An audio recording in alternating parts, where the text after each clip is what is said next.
और बारात के साथ कुछ नर्तक भी आए थे जो डीजे के पीछे अपने नृत्य प्रस्तुत कर रहे थे, जिन्हें देखकर मेरा भी मन नृत्य करने का किया। लेकिन क्या करें, मेरा जीन्स थोड़ा लूज है, कहीं डांस करते करते सड़क के नीचे ना आ जाए। जैसा कि मैंने लास्ट ब्लॉग में बताया कि एक बार फिर से हमें असाइनमेंट बनाने हैं और अपने महाविद्यालय में जमा करने हैं, तो फिर क्या बैठ गया मैं अपने असाइनमेंट बनाने और पूरे 9 घंटे की मेहनत करने के पश्चात मेरी असाइनमेंट बनकर कंप्लीट हुई, जिसे मैंने अपने बैग में रखकर महाविद्यालय की ओर कुछ करने ही वाला था कि मेरी मम्मी बोली कि मुझे ऑटो पर बिठा दो क्योंकि मम्मी को मायके जाना है और वहाँ शादी है। मम्मी को ऑटो बिठाकर मैं एटीएम आया क्योंकि मुझे कुछ कैश विड्रॉल कर लेते, लेकिन लगातार 4 एटीएम का चक्कर लगाने के बाद मुझे 5वें एटीएम से कुछ पैसे प्राप्त हुए।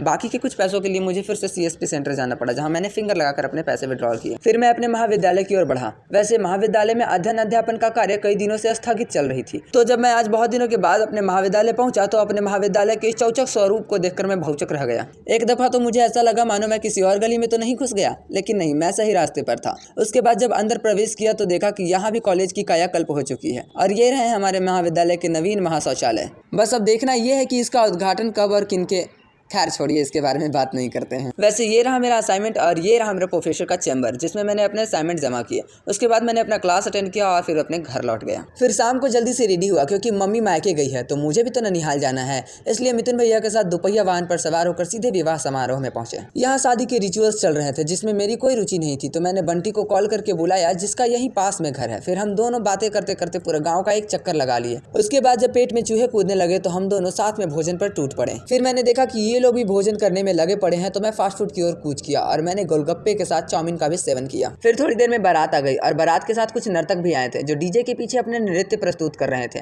जिन्हें देखकर मेरा भी मन नृत्य करने का किया। लेकिन क्या करें, मेरा जीन्स थोड़ा लूज है, कहीं डांस करते करते सड़क के नीचे ना आ जाए और कहीं मेरी बेइज्जती ना हो जाए, ये सोचकर मैंने डांस करना उचित नहीं समझा। फिर कुछ देर पश्चात जयमाले का फंक्शन शुरू हुआ और यहाँ इस रूप में वर और वधु इस स्वरूप में वर और वधु अत्यंत मोहक दिख रहे थे। फिर शुरू हुआ इन कैमरामैन वालों का आतंक, जो ना अच्छे से फोटो लेते हैं और ना हमें अच्छे से देखने दे रहे थे। लेकिन एक बात अच्छी हुई कि तभी नाश्ता में गुलाब जामुन और पनीर के टिक्के मिलने लगे, तो कैमरामैन का पिछवाड़ा देखने से अच्छा है क्यों न इस गुलाब जामुन का ही लुत्फ उठाया जाए। वैसे जयमाला का फंक्शन खत्म होते ही हम अपने घर की ओर कूच कर गए। तो आज के ब्लॉग में इतना ही। मोर ब्लॉग के लिए डोंट फॉरगेट टू सब्सक्राइब।